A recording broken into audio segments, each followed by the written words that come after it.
જય શ્રી કૃષ્ણ બાળકો, કેમ છો બધા? મજામાં તો છો ને? હું પણ મજામાં છું. આજે ફરી તમારા માટે ગીતાજીની વાર્તા લઈને આવી છું. તો બાળકો, ગયા વખતની વાર્તામાં આપણે જોયું હતું કે એક સરદાર કે જેણે ખાલી પોતાનો વિચાર કર્યો, તેના કારણે આખા રાષ્ટ્રને પરતંત્ર થવું પડ્યું હતું.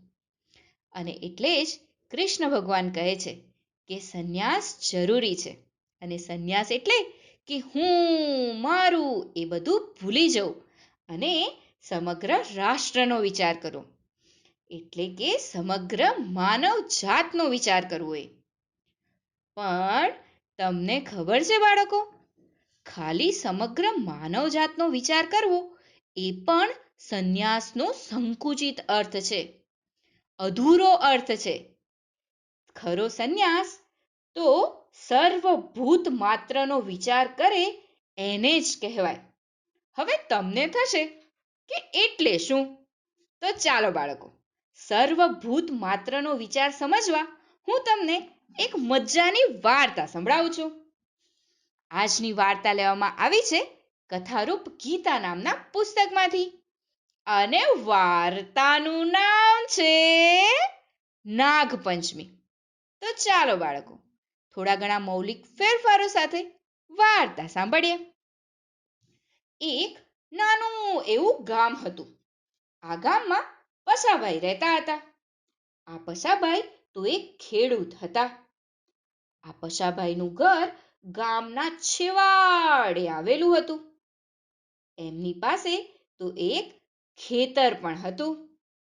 આ ખેતરની વાડ આગળ જ એક મોટું પીપળાનું ઝાડ હતું. અને આ પીપળાના ઝાડ નીચે સાપનું એક દર હતું.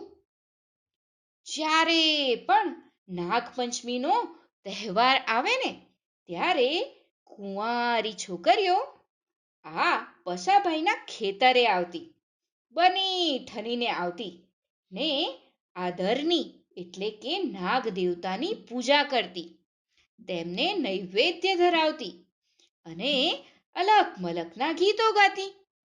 આ તો ગામની કુંવારી દીકરીઓનો દર વર્ષનો નિયમ બની ગયો હતો. એટલે એ તો દર વર્ષે પૂજા કરવા જતા હતા. હવે આ પસાભાઈ હતા ને, એ પસાભાઈના છોકરાઓ પણ હતા. પણ એમના છોકરાઓ તો નાના હતા ને ત્યારથી શહેરમાં ભણવા જતા રહ્યા હતા. શહેરમાં એ લોકો ભણ્યા ગણ્યા અને મોટા થયા. હવે આ છોકરાઓ ભણી ગણીને પાછા ગામ આવવાના હતા. કારણ કે હવે આ પસાભાઈ ઘરડા થયા હતા. અને એટલે જ એ લોકો ગામ પરત આવ્યા. ગામમાં આવી અને આ છોકરાઓ ખેતર જોવા ગયા. તેમણે ખેતર જોયું, પણ સાથે સાથે આ ખેતરના વાડા પાસે પીપળા નીચે રહેલું સાપનું દર પણ જોયું. આ સાપનું દર ઘણું મોટું હતું. એ જોઈ અને આ બંને દીકરાઓને થયું કે અરે, આ શું? ખેતરની વાડ આગળ આટલું મોટું દર શા માટે થવા દીધું હશે? એ એમને જરા પણ ના ગમ્યું કે ખેતરમાં આવડું મોટું સાપનું દર રહેવા દીધું હતું. પણ તેઓ કાંઈ બોલ્યા નહીં. ધીરે ધીરે દિવસો પસાર થવા લાગ્યા અને નાગપંચમીનો તહેવાર આવ્યો. ત્યારે આ બંને દીકરાઓએ જોયું કે ગામની કુંવારી દીકરીઓ આ સાપના દર પાસે આવીને પૂજા કરતી હતી, નૈવેદ્ય ધરાવતી હતી અને ગીતો ગાતી હતી. આ જોઈ અને બંને દીકરાઓ બોલી ઉઠ્યા, અરે, આ નાગપંચમીનો તહેવાર તો સાવ મૂર્ખતા ભર્યો છે. સાપ અને નાગની તો કઈ પૂજા કરાતી હશે. અરે, આવું બધું નહીં ચાલે. અને આમ વિચારી અને તેઓ તો બીજા દિવસે ખેતરમાં ગયા અને ખેતરમાં જઈને પેલા દરને તોડી નાખ્યું. આ દરમાંથી તો નાગ, નાગણ ને તેમના કેટલાય બચ્ચાઓ નીકળ્યા. એ બધાને આ બંને ભાઈઓએ મારી નાખ્યા અને પછી બધી જમીન સાફ ને ચોખ્ખી કરી નાખી. અને પછી તો એ હરખાતા હરખાતા ઘરે આવ્યા અને ઘરે આવીને તેમણે પશાભાઈને કહ્યું, બાપુજી, અમે આજે ખેતરમાંનું દર કાઢી નાખ્યું. હવે આપણા ખેતરમાં કોઈ નાગ નહીં આવે. અરે તેમાંથી તો ઘણા જ નાગ નીકળ્યા હતા. અમે બધાએ નાગને મારી નાખ્યા, એકને પણ જીવતો નથી રાખ્યો. આ સાંભળી પસા કાકા ખૂબ કહેતા ખૂબ દુઃખી થઈ ગયા અને બોલ્યા, અરે રે રે, આ શું કર્યું તમે? તમે તો ખૂબ મોટું પાપ કર્યું છે, પાપ. પછા કાકાની આ વાત સાંભળી ને બંને દીકરાઓ બોલ્યા, પાપ? તેમાં તે વળી શાનું પાપ? અરે, નાગની તો કઈ પૂજા હોતી હશે. અમે આ બધી વાતમાં વિશ્વાસ નથી રાખતા અને એટલે જ અમે આવું કર્યું છે. આ સાંભળી ને પશાભાઈ તો કાંઈ કહેતા કાંઈ બોલ્યા નહીં. હવે તો એ આમ પણ ઘરડા થયા હતા અને ઉપરથી આ વાત સાંભળી અને એ ખૂબ દુઃખી થયા. એટલે હવે એમણે ખેતરે જવાનું સાવ કહેતા સાવ બંધ કરી નાખ્યું. આ વર્ષે તો ખેતરનો બધો એ વહીવટ આ બે દીકરાઓ જ કરતા હતા. પરંતુ આ વર્ષે થયું એવું કે ખેતરમાં ઉંદરોએ બરાબરનો તરખાટ મચાવ્યો. ઉંદરો ખેતરોમાં દોડા દોડી કરતા હતા અને જે પાક ઉગે તેને કરીને કાપી કાઢતા અને બધી એ પાકને cup cup cup cup cup કરીને ખાઈ જતા. એટલે ખેતરમાં કાંઈ કહેતા કાંઈ પાક થયો નહીં. છોકરાઓ તો દુઃખી થઈને પશાભાઈ પાસે આવ્યા અને એમને કહ્યું, બાપુજી, આ વર્ષે તો પાક આપણા હાથથી ગયો. અરે બાપુજી, ખેતરમાં ઉંદરોએ તો આપણી ઊંઘ હરામ કરી નાખી છે.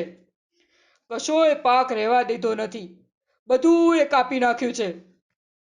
આ સાંભળી ને પશાભાઈ બોલ્યા, તે માટે જ તો પેલું દર હતું મારા દીકરાઓ. તમે નાગ દેવતા માર્યા અને એટલે જ ઉંદરો વધ્યા છે. અરે, તમને શું સમજાવું? આપણે નાગ દેવતાની પૂજા કરીએ છીએ તે કંઈ અમસ્તી જ નથી કરતા, પરંતુ કૃતજ્ઞતાને લીધે એમની પૂજા કરીએ છીએ. અરે, તેમનાથી આપણું જીવન અલગ નથી. દીકરાઓ, આ વૃક્ષ વેલીઓ સાથે, પશુ પક્ષી સાથે, અરે, પથ્થર ને માટી સાથે પણ આપણું જીવન જોડાયેલું છે. જેમ આપણા એકલાનું જીવન હોય છે ને, તેમ આ બધાય સાથે મળીને પણ આપણું એક જીવન હોય છે. બેટા, આપણું જીવન આસપાસના બધા જીવોની સાથે ભેળવી દેવાનું હોય છે. અને મારા દીકરાઓ, તમે આ ભૂલ્યા. માટે જ દીકરાઓ, હવે આ ધ્યાનમાં રાખજો કે ત્યાગ સિવાય ભોગો પણ ભોગવી શકાતા નથી. તો મારા વાલા બાળકો, આ બધી વાર્તાઓ પરથી હવે તો તમે સમજી જ ગયા હશો કે સંન્યાસ એટલે મનથી મોટા થવું તે, સંઘભાવના જાગૃત થવી તે. અને આ સંઘભાવના સિવાય તો યુદ્ધ તો શું, પણ રમતમાં પણ વિજય મળતો નથી. સંન્યાસ એટલે સમાજ સાથે એક થવું તે, અને તેથી જ ખરો સંન્યાસ એટલે સમગ્ર સૃષ્ટિ સાથે એક થવું તે. તો 5મા અધ્યાયનો આ મહત્વનો વિચાર આપણે બધાએ બરાબર ધ્યાનમાં રાખીશું. હો ને બાળકો? વાર્તા થઈ ગઈ પૂરી, બાળકોને મજા પડી.